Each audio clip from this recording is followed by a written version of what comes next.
This is a HeadGum podcast.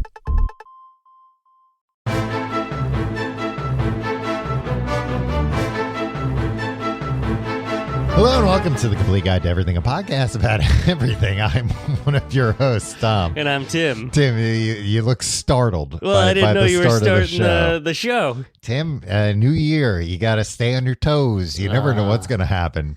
I like it, Tom. I like this energy from you. For the listener who doesn't know, Tim has just walked into my apartment, and I've immediately bombarded him. You're like a local news guy, Yeah. The shame on you guys. When a local businessman is ripped off the customer. Yeah. Can you explain these receipts, sir? All right, get out of here. You're ruining my business. That guy just recently died, I think. Arnold Diaz? Yeah. The what was that? CBS, shame on you?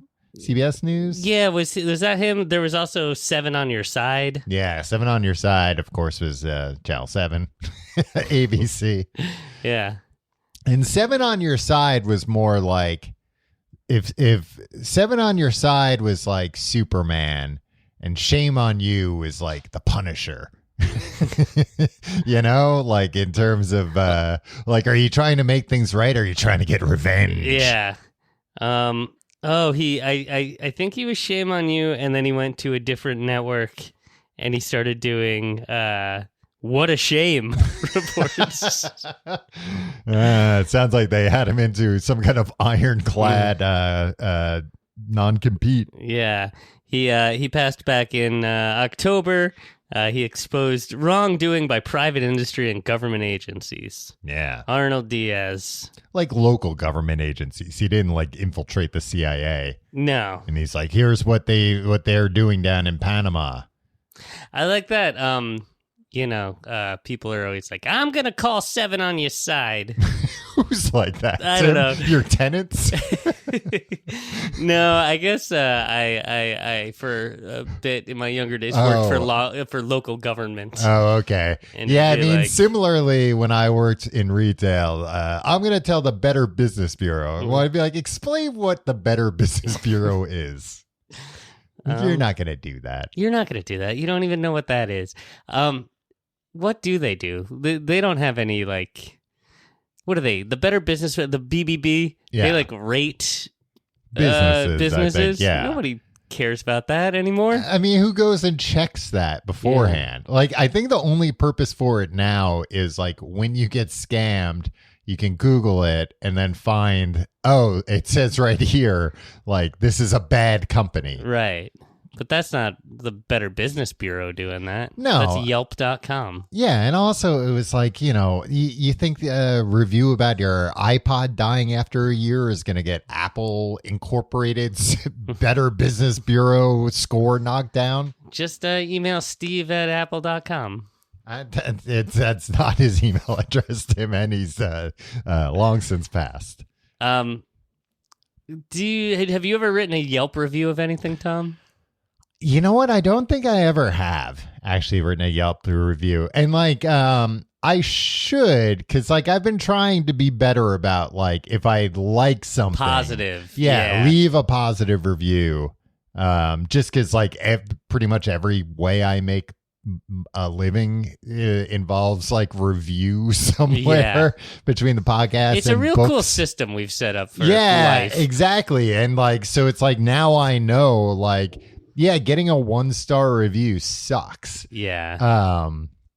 Don't do that unless you have like really good cause to do that. Right. And if you get good service, give somebody a nice review. Yeah, give us a review on Apple Podcasts. 10 stars right into them. Change the system to add more stars. Just for this show, though. Just for this show. And don't put us on a 1 to 10 and then it looks like we're like a 4 something. Yeah, in there. no. That's not good either. We want the average to be like 7 out of 5. But no, more than that, Tim. We want them to double what our current one is and make that out of 10. 7 out of 5. It'd be higher than that.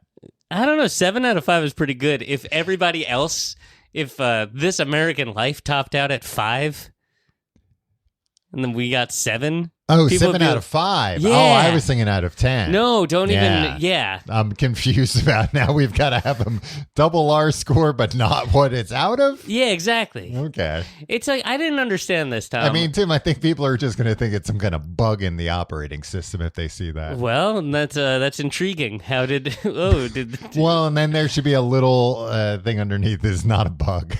Just Well, a very good show. Even if it is a bug, people are like, well, what caused the bug? Maybe too much interest in this show. Mm-hmm. I better see what all the fuss is about. Yeah, the servers may have gotten overloaded. Tom, do you think we should get the cast of characters on this show to be more like a morning zoo? What kinds of characters? Like a sound effects guy. Oh, okay. I'm thinking like Howard Stern, like a high pitched Eric and a Beetlejuice. Yeah, like old school. I think like since Howard Stern went legit, Yeah. he stopped having people that he would just make fun of. Also, I feel like unfortunate characteristics. I feel like also Howard Stern went legit, but as he was going legit, these people died. Yeah. That was kind of like, well, at this point, he couldn't go back if he wanted to. Either they died, or like got too sad to be. Yeah, I think for the most part, they got too sad and then they died. Yeah. Well, hey, that's the legacy of the Howard Stern show. I mean, that happens to most of us in the end. We get too sad and then we die. And then we die, yeah. Yeah. There's I plan to die with a smile on my face, Tom. In what, like a murder-suicide kind of thing or something? No, I don't know. You always think Well, I don't know. It sounds sick to me. You want to die with a smile on your face? Like what, the Joker? No, on a roller coaster, Tom. Why would you, would it come out of nowhere or like it would come off the tracks? For everybody else, it'd be like, oh, oldest man in the world tries to ride this thrilling roller coaster. Oh, I see. And everybody would be like, Tim, I don't think you can handle it. And I'll be like, I think I can. And if I can't, this is what a way to go. Uh-huh. And it'll just be me and all my children and grandchildren on the car. I'll be sitting up front, strapped in, and they'll put me through the thing. And then, the car stops, and then it pulls back into the front. And I have rigor mortis. Oh, already. Wow. Yeah, well, probably from the with wind. just an insane smile. Yeah, and windblown hair. Because I'll also have a nice flowing head of hair. I'm going to grow my hair long like Fabio. Now, would most of your family already be crying before the roller coaster started because they knew, look, Tim talked about this on a podcast 40 years ago. We think this is probably how he wants to go. I think I'll be so old, Tom, that they'll be like, you know what? You should go. So you want to be so old when you die that nobody's sad. Yeah, exactly. Yeah, and I guess that is the kinda... devil may care attitude that I'll approach this final roller coaster ride with. Yeah, will encourage that. It's That's like, hey, true. you know what? Yeah. Hey, you can't stop me from having fun. Yeah, and if it kills me, hey, I'd rather be dead than not have fun, than not go on a roller coaster. Now, would you instruct them to keep running it until you either die or tell them to stop? Ooh. Presumably, you've rented the place out for the day. Otherwise, it would be hard to coordinate the lines. It wouldn't be me because it would be such a publicity stunt. Somebody would sponsor this. To publicize what? I don't know. Like Coca-Cola could be the oldest man in the world is gonna ride the roller coaster, knowing that there's a very good chance it will kill him. Yeah, but everybody's happy about it again because I'm so old. It's a beautiful way to go. It's like our version of when they set them off on the ice floe. Yeah. Who do they set off on the ice floe? The elders. Polar bears do that? I don't know. I think that's what they think. Sure, yeah. Yeah, I mean, it sounds like It'll a way be to go. Beautiful. And who knows, 50 years from now. And maybe Coke and Pepsi would, be at odds. Who's gonna sponsor? Well, I was gonna say this: 50 years from now, you know what? You could be doing it for the Pepsi Coca-Cola company. They could have combined. Tom, the day that happens, put me on the roller coaster.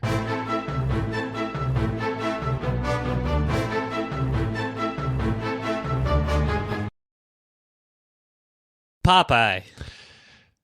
Yep. That's the topic tonight. The Sailor Man. Popeye the Sailor Man, who has recently entered uncharted waters. Uncharted? Uncharted waters and uncharted. You can't charter a boat and go in those waters. Uncharted waters. It would be expensive because to charter a boat to go into uncharted waters. It would be. Maybe Popeye could steer you through there. Maybe he's the only one with the gumption. He is. He is the original Sailor Man. Mm-hmm. But the choppy seas he's entering now, the choppy seas of public domain. Yes. Is the theme song in the public domain yet, Tom? No, the theme song is not in the public domain. I will not sing it. You can sing a parody version of it. That sick one about living in a garbage can. Or in a frying pan. I'm Popeye the Sailor Man. I live in a garbage can / frying pan. Is there an end to that parody song? I turn up the gas and burn off my ass. Oh, that's the frying pan one? Yeah. I'm Popeye the Sailor Man. Yeah. I don't know about the garbage can one. Popeye the Sailor Man. I live in a garbage can. Yeah, I don't know that one. The frying pan one was more popular. And in my mind as a kid, it was always like, so in this, I guess he's like little. Yeah. He's like a little, or it's like, a big frying pan. Like the size of a Popeye action figure or something. And he's run into my frying pan. Yeah, that one, that's not as fun as like, I don't know. It's got the word Jingle ass in Bells, it. Batman Smells. Not Rudolph. God damn it. I keep doing that.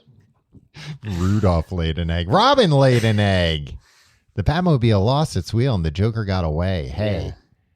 Batman's in the kitchen. Robin's in the hall. Joker's in the bathroom, peeing on the walls. What? You ever hear that version? No. Yeah. That's not even a parody. That's its own rhyme. No. It's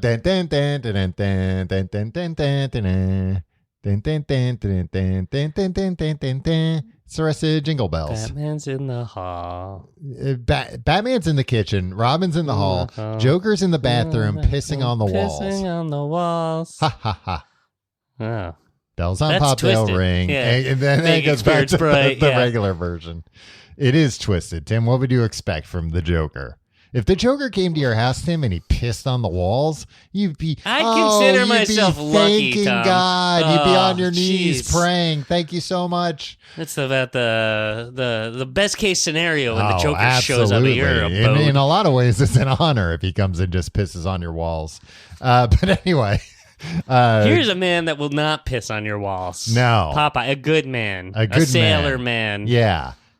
So it's interesting. Well, and interestingly, the Joker character is not too far away from the public domain himself. Very interesting. I want to say about a decade. Tom, you more than anybody I know finds the public domain extremely interesting. Yeah, I don't know why. Every year around this time, you're just like, you'll never believe what's in the public domain.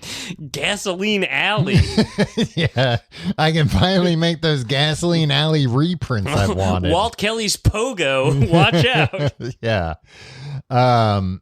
I think it's Harvard maybe puts out like a list every year of like what's fallen into the public. Brainiacs. Yeah. Well, the thing is, like, up until fallen in sounds so. No, they've been unchained, untethered, uncanceled. Yeah. Well, because it's such a complex, like copyright unleashed, laws, like the Looney Tunes. Copyright law is so confusing that before these lists started coming out, they were kind of be like, all right, these things are eligible. We think it seems like it is based on the original publishing date, but there's actually contention and this and that. But like X should be in the public domain. So they get the eggheads over at Harvard to be like, all right, you guys crunch all these numbers and you just tell us. But another interesting thing is that the version of Popeye that is in the public domain, Tim, is, the first draft of Popeye. So much like Steamboat Willie falling into public domain, but that doesn't mean you can make Mickey with the yellow shoes and red shorts and gloves and everything. Although apparently some Mickey stuff fell into public domain today or this week that has him wearing gloves. Okay, hey, update your fetish parodies or whatever. And B, talks. Oh. Woohoo. Yeah, hey. I don't know exactly what his voice sounded like in the beginning, but there were people who did his voice. Who? Walt Disney. Yeah. But there were people when Steamboat Willie became public domain that said technically he doesn't talk in this. So like if you make your own Mickey thing and Mickey talks, especially if he talks like oh hello, then Disney has a case against you. Yeah. So make sure he just whistles. Yeah, just whistle.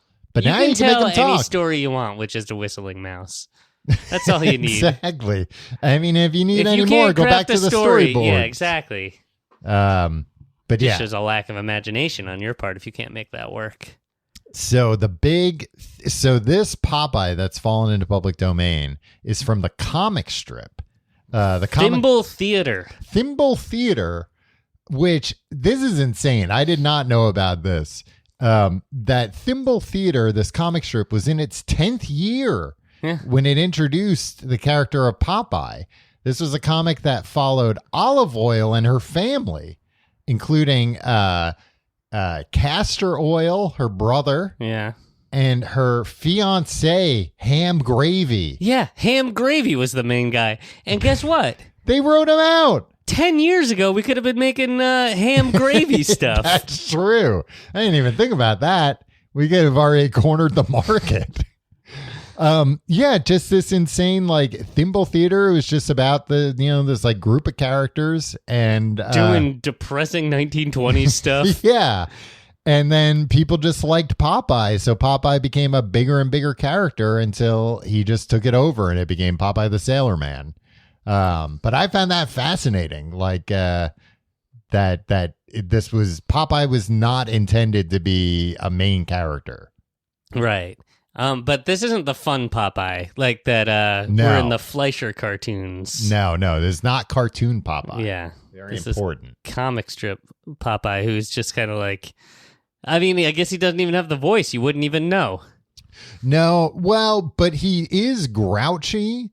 And he does, I think was Popeye nice? Like, would he be nice to you and me right now? I think it would depend on the situation. Like, if we had him in here, hey, Popeye, you're 95 years old, right? Like, that's how long the thing is. Yeah. Let's sit you down for a conversation on a podcast, and we'll put you on a roller coaster, see what happens. Do you think he'd graciously come in and be like, well, this is how I got my start? Or would he just be like, blah, blah, blah, blah, blah. No, I think he'd be pretty gracious. I think he'd probably take his hat off and he'd be very like, oh, boy, I'm very humbled to be on the show, fellas. Do you think Dave Coulier is chomping at the bit right now? He's got his calendar marked for the first day that the cartoon version of Popeye came out. Making the rounds. Probably not, because all the streaming services. It's like Dave Coulier probably would pitch himself voicing a new Popeye cartoon somebody else made rather than he himself make from scratch. Yeah, I guess so. Yeah. I mean, he should go for it. They're still making Popeye stuff now, right? Yeah. I think, look, here's the other thing about Popeye. Let's hear it. Oh, actually, no, Tim, I think oddly enough, like the Popeye cartoons, at least some of them are out of copyright. Why is that? I think because like their copyrights were filed incorrectly in like the 30s or whatever. It's like one of those types of things. Because that's the other interesting thing about public domain is that there are a bunch of things that are public domain that technically shouldn't be because of like semantics. Okay. Clerical errors. Yeah, that it's like, oh, you had to have a copyright title in the beginning of your film, otherwise it and it had to be like in Roman numerals, otherwise it didn't count. So there are like movies that have the copyright in their credits, but at the time it was ruled, no, that's not enough. This is public domain now. And I think a lot of it too was stuff that people saw as kind of like disposable content.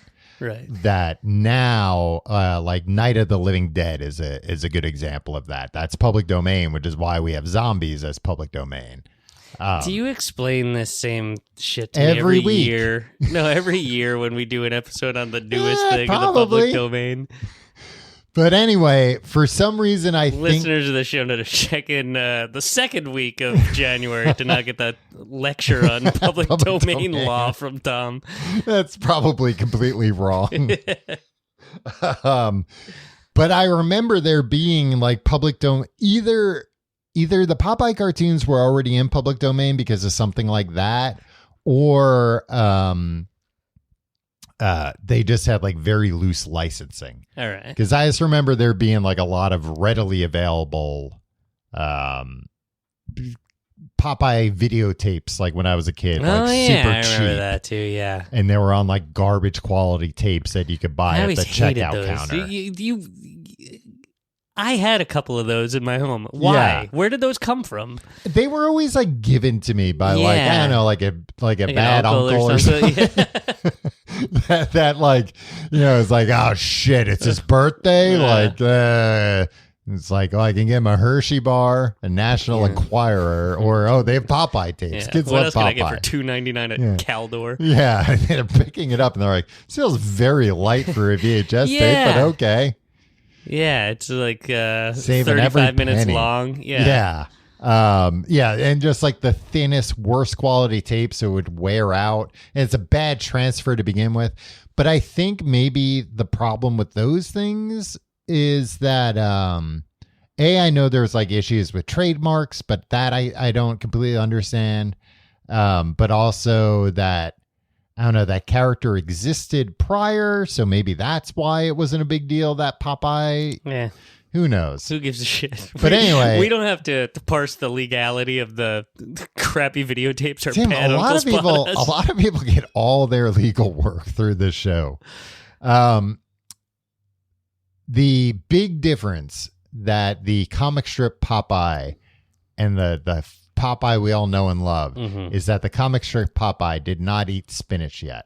Okay. So that is a notable thing. If you're making your Popeye movie now, right, he can eat spinach. Another thing too about like these movies, because now there's like a Popeye horror movie coming out or whatever. They always do this stuff. Nobody likes them. And nobody likes them and they're garbage. But the other thing is a lot of things people do with these public domain characters and stuff. It's like, oh, that's fair parody. use. Yeah.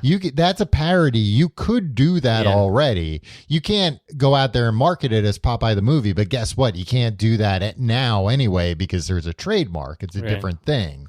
You gave the same spiel about Mickey Mouse and Winnie the Pooh. Tom. Yeah, well, I didn't like them either. And again, it's like that was covered by parody. But anyway, I'm open for some good Popeye content coming down the... There is a lot of good Popeye. If you like Popeye, there's no shortage of content. Well, but then that's a problem. Who's going to make new Popeye content? Who gives a shit? Why do you need to make new Popeye? So Chris Pratt could be the voice of Popeye. Dave Coulier sitting at home being like, I want to know what Popeye thinks of TikTok. I bet there's some good Popeye content on TikTok, right? I've never seen TikTok. Tim, I think you grossly misunderstand what TikTok is. I bet there's some good Popeye cartoons on there. No, Tim, that's not what they're after. They're not after fucking old men watching Popeye I'm not saying that's what they're after, but somebody's putting Popeye cartoons on TikTok. I don't think, why? I don't know. They're putting them on YouTube, I bet. I looked, it's like there's a bunch of Popeye cartoons people upload to YouTube like 15 years ago. Okay. Well, because they stopped doing it because they started putting them on TikTok, probably. No, I think you don't need to upload new Popeye cartoons. No, look at this one. 6 years ago. This one's 7 years ago. Yeah, because it's fine. That's enough. But like TikTok is like a disposable. People don't go back through like TikTok archives. Well, they haven't seen enough Popeye content on there. Tim, in Popeye's original debut storyline, His strength and endurance came from luck he acquired by rubbing the feathers of a head of the Bernice, a wiffle hen, thus enabling him to survive 15 gunshot wounds. By the end of 1929, however, Popeye's strength had become a regular fixture of the character, with spinach by 1932 becoming the primary repository of his prowess. 4 more years and you can put spinach. 4 more years.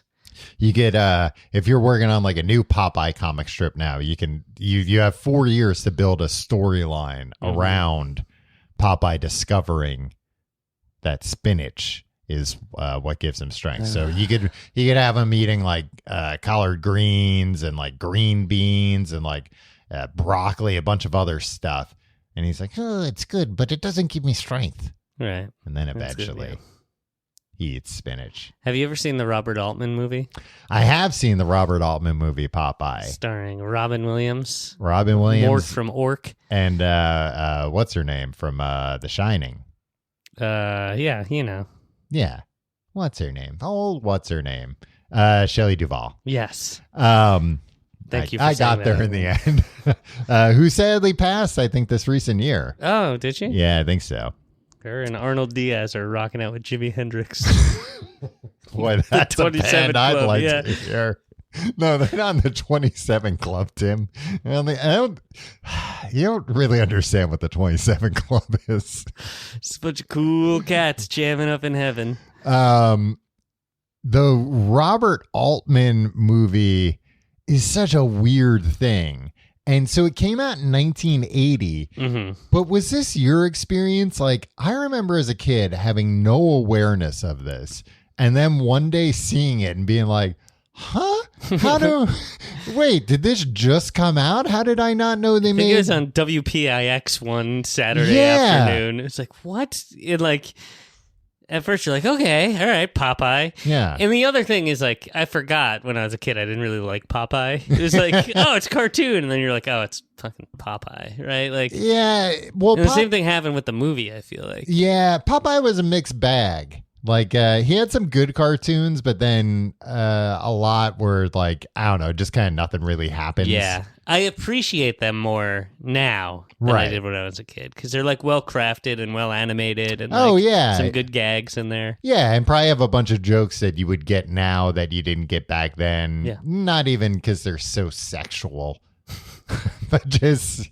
you didn't get a double entendre. Did you watch a bunch of Popeye cartoons today expecting like some real sexual content? Yeah, I was like, oh, I know that Bluto's a dirty dog. I bet he's saying stuff all the time that went right over my head as a kid. Well, Tom, it was the Popeye comics that popularized the term goon. Oh, really? Yeah. Well, I know about Alice the Goon. I have that in my notes. Yeah, Alice the Goon was one of many Goon family, members of the Goon family. Oh, yeah. I remember that there was like a whole family of goons. Yeah. There are a bunch of goons. They're just like goony goons, and that's how it entered the lexicon. And how did that become synonymous with masturbating with as many monitors as possible? That's your department. That's where I hand the baton to you. I got this from the Wikipedia about Popeye. There is no absolute sense of continuity in the stories, although certain plots and presentation elements remain consistent, including purposeful contradictions.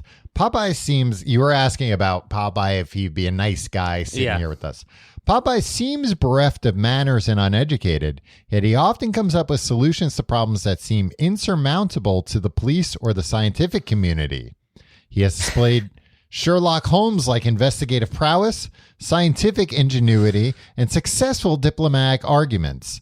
In the animated cartoons, his pipe has also proved to be highly versatile. Yeah. Among other things, it has served as a cutting torch, a jet engine, a propeller, a periscope, a musical instrument, and a whistle, with which he produces his trademark toot.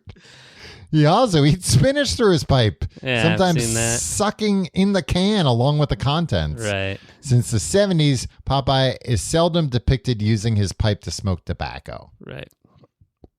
Tom, Mm-hmm. this is what I'm talking about. Popeye could be our high-pitched Eric or Beetlejuice. Get him on the couch and just get him to say stuff. And Yeah, just ask him his opinions about things in modern day. Yeah. And Wimpy would be there. Wimpy would be the, I can't say any of the other names of the Whack Pack, right? Is that what they were called? Yeah, the I think they were the Whack Whack Pack. Yeah, even their names shouldn't be uttered.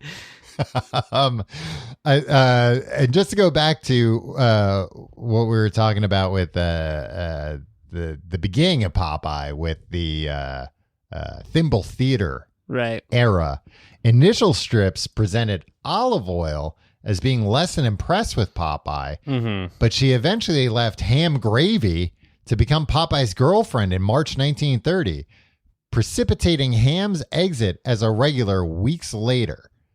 Yeah. That's nuts. Ham Gravy got done dirty. He really did. Like, you never hear about... He lost his lady and his job. You never hear about, like, I don't know, when new characters get introduced in comics, they get, like, spin-offs usually. Yeah. They don't just replace the main character. Showed him the exit. Out of here, Ham Gravy. The Depression hit Ham Gravy really hard. It sure did. I'd be shocked if Ham Gravy didn't have a lot of problems after this, getting additional work. I'm talking about Popeye now. Over the years, however, I'm talking about Olive Oyl now. Over the years, however, she has displayed a fickle attitude towards the sailor. Initially, Castor Oil continued to come up with get-rich-quick schemes. Castor Oil is her brother. Yeah. And enlisted Popeye in his misadventures. By the end of 1931, however, he had settled down as a detective and later on bought a ranch out west. Castor Oil's appearances have resultantly become sparser over time. They wrote her brother out, too. Yeah, because Popeye sucks all the air out of the room. He sure and does. all the spinach out of the can. Yeah, but it's crazy that, like, they wrote these characters off. Yeah, why not? I mean, it's cool. I think it's these interesting. stories meant a lot to people. If freaking Castor Oil disappeared one day, Tom, it was 1931. The nation, like, if Castor Oil just, like, disappeared, the nation was on the brink. The fragile fabric of society would be torn. Yeah, the government probably got involved, and they were like, look, you got to ease people into this idea. First off, you got to come up with an even better character. And luckily, they had Popeye up their sleeve. Tom, there's something I'd like to address. Uh-huh. Bluto. Yes. And Brutus. Okay. One character with seemingly the same name? Yeah. So Bluto was Popeye's primary antagonist, right? Yeah. In both the... Was he He's in the movie, In the comic? He was in the comic strip, too, yeah. And in the Fleischer cartoons. Yes. And when I was a kid, every once in a while I'd be like, oh, here comes Bluto, right? It's the guy with the big, the mean guy. Yeah. It's like, here comes mean guy Brutus with a black now. beard. Yeah, he calls him Brutus. Yeah. It's like, did they forget? Yeah. No, did you know what happened? I think I read about this, but I didn't understand it. So you explain it. So somebody else made the... okay. Let me take. I'm getting too excited here. Let me hold on. I got to pull up the. So, Bluto. Yeah. Was in the Fleischer cartoons. Okay, which is like what Popeye's most famous from. That's when he really blew up. I assume like that's what I know him from. Right. Yeah, but then in the '60s, they made these other the Popeye the Sailor. TV series. Popeye the Sailor, not... Oh, I guess the other one was Popeye the Sailor Man? Yeah, it is just Popeye the Sailor. I don't know. But whoever made this was not the Fleischer company. Okay. So they mistakenly thought that the Bluto character... King Features. Yes. Mistakenly thought the Bluto character had been created for the original animated shorts. This is back to copyright. Yeah. and had not appeared in Thimble Theater. Right. Had not appeared in the comic. Right. So they were basing this show off the comic, not the original. That's what they Fleischer had the rights yeah. to, yeah. So they were like, oh, Bluto was a creation of the Fleischer shorts, so we got to make a guy just like him called Brutus. They were wrong. Yeah. All that confusion for nothing. Yeah. Well, and also it seems like that wouldn't have been enough, you know? Like you can't be like, oh, this guy isn't Superman, he's Superist Man. But he otherwise looks identical. I don't know. And then they eventually figured it out, and they called him Bluto's brother. And then they started appearing together and stuff. Yeah, that's a pretty good retcon. I guess. I don't know. Explain. Also, like, who cares? There's too much continuity in Popeye. Like, I understand when you had to do it during the Great Depression, when America had nothing else to. Maybe you don't want to do anything like in during the Cuban Missile Crisis, right? Maybe right after JFK was assassinated. You want to maintain very sensitive to the nation's overall emotional state, right? But come on, just be like, just rename Brutus Bluto one day, and just be like, yeah, he was Bluto all along. You must have. Well, but that's misremembered this. That's what I'm saying about all this, like older stuff. The copyright, it not only is confusing to us, but like seemingly confusing to everyone. I'm trying to remember. There was something else I was reading about recently, where it was basically, some kind of popular character, and the conclusion was like, nobody's really sure who owns this, and even though it's like one of two major companies that would have a lot to gain, they're weighing it against like, am I going to get sued for this? Because I think it probably a similar situation of like, oh, we bought the books, but not the movies they were based on. And I would run for president, Tom, based on, for the first year of my term, I will suspend all copyright law for the first 2 years. Okay. So just like the second year of my term. Like a purge for copyright? Yeah, it's like make whatever you want. Right. And just during this 2-year period. Yeah. Or maybe the first year you can produce it, and the second year you can release it, right? So like it's just a 1 year.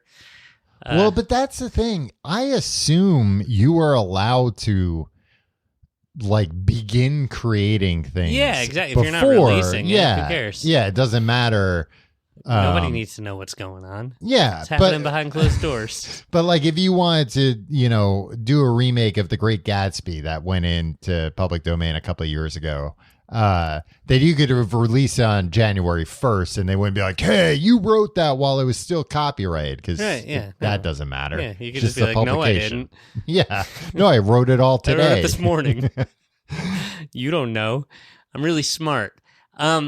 But like, just be like, okay, so I get elected, Tom. I get inaugurated, and my inauguration address is like, starting now, Disney.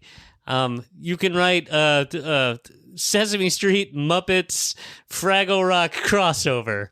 You can release it January 20th of next year for a whole year. So wait, it still has to be within the same company, though? No, like, what do you mean? What'd you say? Fraggle Rock, Sesame Street, and who else? And the Muppets. Why can't Disney do that now? No, all three of those things are owned by different entities. Tom. Oh, wow. Yeah, fucked up, right? Yeah, but they've all like appeared in each other's things. In the past. Oh, not now. Before they got sold off for parts. So you're gonna run for president on this? Yeah, I want them to release an official version of uncut version of Muppet Family Christmas. Okay, I mean you can't just find it on YouTube. I can, but I'd like an official version. And it seems like an awful lot of trouble to go through to run for president and win. I think I could do great things for this nation as well, Tom. I think I could be a uniter. Well, speaking of slogans, Tim, let's talk about J. Wellington Wimpy. A soft-spoken and eloquent yet cowardly hamburger-loving moocher who would, quote, gladly pay you Tuesday for a hamburger today. It was introduced into the Sunday strip, in which he had become a fixture by 1932. after appearing in the strip daily or in the Daily Strip.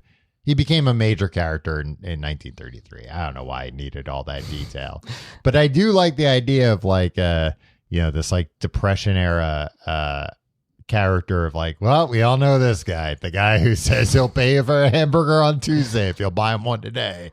Yeah, what's all that about? He was just a moocher, He was hoping you would forget about it by next Tuesday. Yeah. But the guy liked hamburgers. And what he was could a he coward. Say? He is a coward, yeah. I don't think he didn't. I don't even know why Popeye had him hanging around so much, to be honest with you. It didn't seem like it really helped Popeye with anything. Wasn't he just like around? Wasn't like Popeye like walking down the street and Wimpy would accost him? I guess it's that. I guess it was just like, look, this is the block Popeye hangs out on, or the docks or whatever. Yeah. Like, and there's just a guy that's down by the dock. There's nothing Popeye can really do about it. But similarly confusing whatever that there are restaurants named Popeyes and Wimpy's. Yeah. But Popeye's chicken doesn't have anything to do with Popeye, but I believe at one time did have like the right to use Popeye the character for advertising at least. Yeah, like in the 70s or something like that, or 80s. I feel like I didn't read that on the Popeye, the Sailor Man wiki, but recently on the Popeye's chicken wiki, just during my own research. Tom, I woke up this morning, January 2nd. Yeah. It's like, how you're still in the mode of like, I'm going to like be a better person. Yeah, the world's my oyster. Yeah. This year is going to be the year. I get sucked into this Reddit thread for 25 minutes about what sitcom actors didn't like the characters that they that they played. And people kept bringing up Urkel. And it was like, nah, Urkel like kind of liked Urkel. Yeah. But like he lobbied to expand into Stefan Urkel and Urkelbot and stuff. Yeah, and it's like he was a teenager and nobody wants to like be the world's most famous nerd. But I was, and then they were like likening Screech to Urkel, and that really pissed me off. Urkel doesn't get enough respect in my opinion. Tim, I tend to agree. I feel like Jaleel White doesn't get enough respect. I think I recently watched some clips something about Family Matters, and they were showing clips of Urkel, and it was like, for like a little kid, especially in the beginning, it was like, man, he had it. Yeah, like there's a reason why he took over that show, and that's a pretty he deserved it. Well, and I'm just thinking like, like Michelle Tanner got a bigger role on Full House, but that was based on like being cute, right? Yeah. And this was like, no, this is talent. This is a comedy, and this is the funniest guy in the comedy, so he's now the Take star. That, Harriet Winslow. Yeah, sorry. They were all good. Yeah. Anyway, that's what I was doing with my time this morning. Well, what were some that were legit? Apparently Sherman Hemsley did not like the character of George Jefferson. I feel like I have heard that. But that was a spinoff, right? The Jeffersons? Yeah, of All in the Family. Yeah. They claimed Carol O'Connor didn't like playing Archie Bunker. Yeah. And they were like, he was actually liberal. And it's like, that doesn't mean he didn't like playing the cat. Yeah. I never understood All in the Family, though. Me neither, except that it was like kind of a depressing show. Yeah, but they were always like, by having the protagonist be like a racist. Bigot. But like he was also like the heart and soul of the show, and like the guy you're rooting for. I think it was just a different time. Yeah, because I think a lot of it was like, oh, he was a bigot, but then throughout the course of an episode, like his mind got changed a little bit about something. Yeah, I guess that's realistic. Look, I'm not shitting on Norman Lear or anything. I think whatever. Yeah, well, then don't shit on the world's most famous bigot, Archie Bunker, either, Tim. Yeah, so we talked about Wimpy. Talked about the. I did really like. I mean, this had to have been somebody like having fun here, right? On the Wikipedia page, the part about the various parody songs, it's worded as such. Playground song parodies of the I didn't see this. Theme song parodies of the theme have become part of the children's street culture around the world, usually interpolating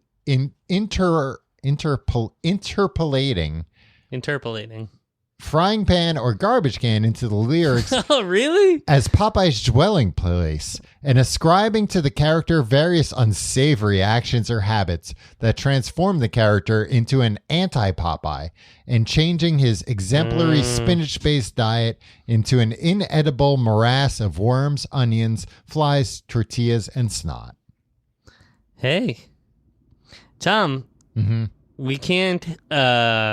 The source here is an actual book about Popeye, or just about the songs. Children's folklore, a source book. Okay, here we go, Tom. Ooh, Google Books. Yeah. I'm Popeye the Sailor Man. I'm strong to the finish because I eats me spinach. Yeah, I know that song. I'm Popeye the Sailor Man. This is a quote from the book. Mm-hmm. Now consider the following two parodies of this ditty. The first ubiquitous among North American school children. The second found among children of Mexican descent in Texas. First one. I'm Popeye the Sailor Man. I live in a garbage can. I eat all the worms and spit out the germs. I'm Popeye the Sailor Man. I feel like I heard a version that rings a bell now of I eat all the trash and probably something my ass. Yeah. And fart out my ass. And I eat all the trash and I fart out my ass. That's pretty good. The other one is in Spanish, so the Spanish version rhymes. Right. But I'll read the English translation. Okay. Popeye was born in Torreon on top of a toilet seat. He killed his aunt with a tortilla. Popeye was born in Torreon. Okay. Born on a toilet seat and killed his aunt with a tortilla. Yeah. And I don't think we ever saw Popeye's aunt. I'll tell you who we did see. Pappy.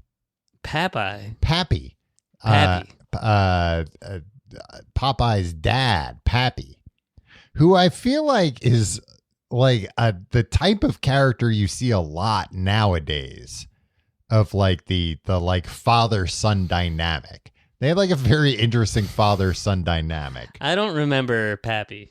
You don't remember Pappy? No, I don't know much about Popeye, Tom, to be honest.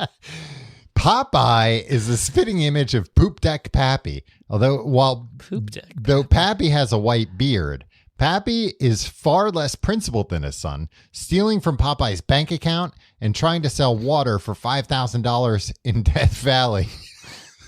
To which Popeye, while pouring water for the parched traveler, tells Pappy, "I am disgusted with you. There is no love lost between him and Olive Oil, whom he calls a lath-legged beanpole. This stemmed from Poop Deck slugging Olive when they first met. However, while he is grumpy and somewhat hostile, he is protective of Popeye, and he does have a hidden soft side." But just so like Pappy's like a worse version of Popeye. Like a more selfish version. Yeah. And it's the kind of like the trope of like somebody's like long lost dad coming into town and them being like a con man or something like that. Like that episode of Fresh Prince. Was that his dad was a con man? Well, he conned Will into thinking that he was back in his life. Yeah. And Uncle Phil had to give him a big hard hug. Yeah. I'm trying to find Uncle Phil was a good man. There was other weird stuff about Pappy, but I can't find it in my notes right now. It might have been too hot for TV, to be honest with you. Pappy's not that great of a guy, Tim. I'd like you. A lot of scoundrels. I'd like you to stay away. I mean, he hangs out at the docks. What do you expect? Do you know this character, Tim? Arguably the oddest character in Popeye, Eugene the Jeep. Eugene the Jeep? Yeah. Is he an actual Jeep? No, it was like a dog-like thing. Google Eugene the Jeep and see if it rings any bells. Jeep. But let me read this part. Oh, yeah. Yeah. He has a big red nose. Mm-hmm. And yellow. So this is in the August 9th, 1936 strip titled "What's a Jeep?" Popeye asked Professor Brainstein what exactly a Jeep is. He gets the following response. This is insane, Tim. This is from a 1936 comic strip. A Jeep is a living animal in a three-dimensional world, in this case our world, but really belonging to a fourth-dimensional world. Here's what happened. A number of Jeep life cells were somehow forced through the dimensional barrier into our world. They combined at a favorable time with free life cells of the African Huey hound. The electrical vibrations of the Huey hound cell and the foreign cell were the same. They were kindred cells. In fact, you don't have to keep reading this, Tom. In fact, all things are, to some extent, relative, whether they be of this or some other world. Now you see, the extremely favorable conditions of germination in Africa cause a fusion of these life cells. So the uniting of kindred cells cause a transmutation. The result, a mysterious, strange animal. When asked if he had any further questions, Popeye, totally unenlightened by his explanation, repeated, "What's a Jeep?" That's a good gag, I guess. Yeah. But to put, I don't know how they even fit all that in there in a comic strip. Old comic strips were verbose. Yeah, I guess. I just kind of always assumed the printing wasn't good enough to write that many words. They prioritized it, and it was a full page. Yeah, I mean, and also this talking about he's a fourth dimensional being in a three-dimensional world and all cells being connected. He's getting into quantum physics stuff here, multi-dimensional for Popeye in the 1930s. Yeah, pretty crazy. Smart shit, Tom. It's elevated stuff. And it really is. More people would recognize it as It's stuff. also weird that this was kind of a trope of things where, remember Flintstones had the Great Kazoo. Yeah, Gazoo. And then Superman has Mr. Mixel-Pitalik. These, creatures from other dimensions that just kind of, cause problems for these characters. Well, yeah, but they're also magical. Yeah, exactly. And it's also, problems, but also was the possibilities. Great Gazoo from the future? Was that his deal? I don't Something know what like it is. that. But the Punky Brewster cartoon had a character Glomer. Yeah, as a leprechaun gopher. Yeah. Because I remember when I watched... Came from the end of the rainbow and possesses all of his magical powers. Because I knew of Punky Brewster from the cartoon, which I didn't really watch. Mm-hmm. But then when I learned there was a live action show, I was like, well, I'll check this out. They're going to put that Glomer guy in there. I'd like to see what that looks like in live action. Yeah, not in there at all. Cherry getting stuck in a goddamn refrigerator. Yeah. So I was like, this cartoon that I'm not real into, I would be into if it was live action, but that just wasn't the case. Similar to this Popeye movie, I guess. I was like, what? There's a Popeye movie? It must be great. Oh, it has Robin Williams in it. This is Robin Williams' first movie role, by the way. Really? Or at least his first starring role. Let's see. Great Gazoo came from space, Tom. Oh, okay. He was exiled to Earth from his home planet for inventing a doomsday device. Oh, wow. Yeah.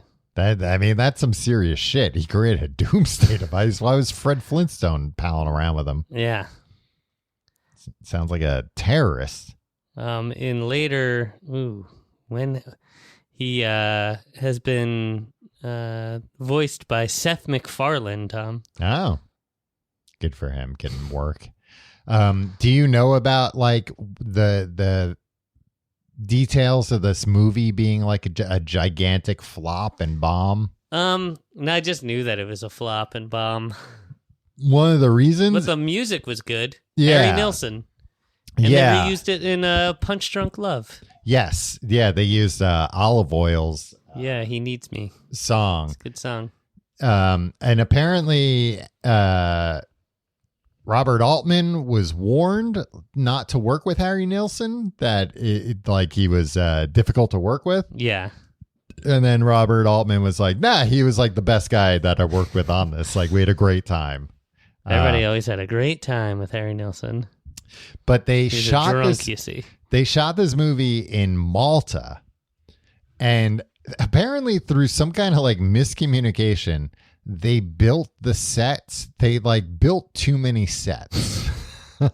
They wound up building 19 buildings, including buildings for like editing and like other production work on the coast of Malta. And it is still there, and it's a tourist attraction today. You can go. It's called Popeye Village. And that was one of the many things that led to the movie being dramatically over budget. But they also I love that era of film where like they just like put so much money into like boondoggles. Well, and the whole reason they did this was because there had been a bidding war for the adaptation for the Broadway musical version of Annie between Columbia and Paramount. And when Robert Evans learned that Paramount had lost the bidding war for Annie, he held an executive meeting with the head of Paramount's parent company at the time, Gulf Oil, I think, or it's Gulf and Western, so I assume that's them, with executives Barry Diller, Michael Eisner, and Jeffrey Katzenberg, at which he asked about comic strip characters to which the studio held the rights and which could be used to create a movie musical. One attendee said Popeye. And that was it. Like, that's what it's like. Shit, we lost Annie. What do we have? Popeye. Okay, green lit. It's in production. Oh, man, Tom.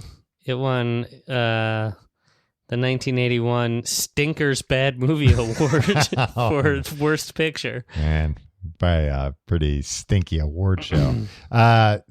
Another claim to fame that Popeye the movie has, Tim. The first Disney movie in which the word shit is heard. Nice. Said by Popeye during his huge fight with Bluto. Popeye says shit. Popeye says see shit. This movie not on WPIX. Yeah, I didn't know that part. Yeah. Apparently, that was like another reason why the movie cost a lot of money and took a lot more time was that after they got done shooting everything, they realized you couldn't understand anything Robin Williams said. They also did all the music live, even though it's a musical. Like they didn't record the music in a studio; they used the on set, which could be cool. Could be cool. They did that for Wicked, and it was great. But it sounds like this just made it. I'm talking about Wicked a lot lately. Time. When Robin Williams is already singing like this with her mouth closed, like that makes it so much harder to then capture that audio. So they had to redo all of his lines. Ham Gravy's in the movie. Ham Gravy is in the movie, Tim. He had a nice send off, I guess. Hey, that's all right. And it's Olive had left him and had started dating Bluto, of all people. Yeah. In the beginning. Paul Smith. Ooh, this guy's a good Bluto. Yeah. I remember everybody looking good. I mean, Popeye's forearms. Watch this movie again. Popeye's forearms are super weird in it. And I was reading some stuff about that where it's like the prosthetics weren't done when they started. So they needed to like put him in a raincoat for some of the movies so you don't see it. And then other parts you can like see the strings holding the forearms on. I remember they look gross. Like as a kid thinking they look gross. They look like pretty realistic. Arms. Yeah. All right. Well, I have one more fact. Okay. Do you want to save it after the plugs? Yeah. If you like the show, you can find out more at tcgte.com. You can go there, find our social media links, our Discord, our subreddit, and also our Patreon. Patreon.com/complete guide, where you can get books to podcasts. Not this week, though. This week, you're getting Tim and Tom Go to the Movies. Hooray for Hollywood. We're going to talk about some of the recent holiday releases that we've seen movie-wise. So if you're looking for a good suggestion... I want to hear Tom talk about Wicked a little bit more. I'm not going to talk about Wicked anymore. What? What are you going to talk about then? Yeah. No, I probably won't. I have a lot of other movies I've seen to talk about. Yeah. I won't tell you what I've seen. Patreon.com/complete guide. That's for paying customers.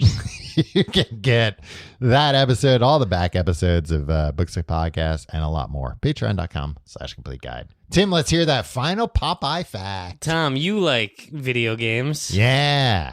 Did you know that Donkey Kong was originally created to be a Popeye video game? I did know that. You did or didn't? I did. Oh. And there is a Popeye Nintendo game, an arcade game, that's like pretty similar. Right. But they did the programming or the developing, and they couldn't get the license in time. So they're like, instead of making it Bluto and Popeye, make it Donkey Kong and Mario. Yeah. Yeah, it's interesting. I thought you were going to say something like they couldn't get the graphics for spinach. They couldn't make that low fidelity. They couldn't make spinach recognizable. You just make it green. Hey, it's not slime. Oh, fuck. Yeah.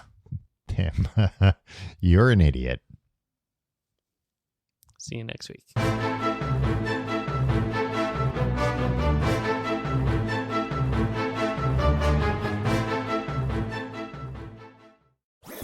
That was a HeadGum podcast.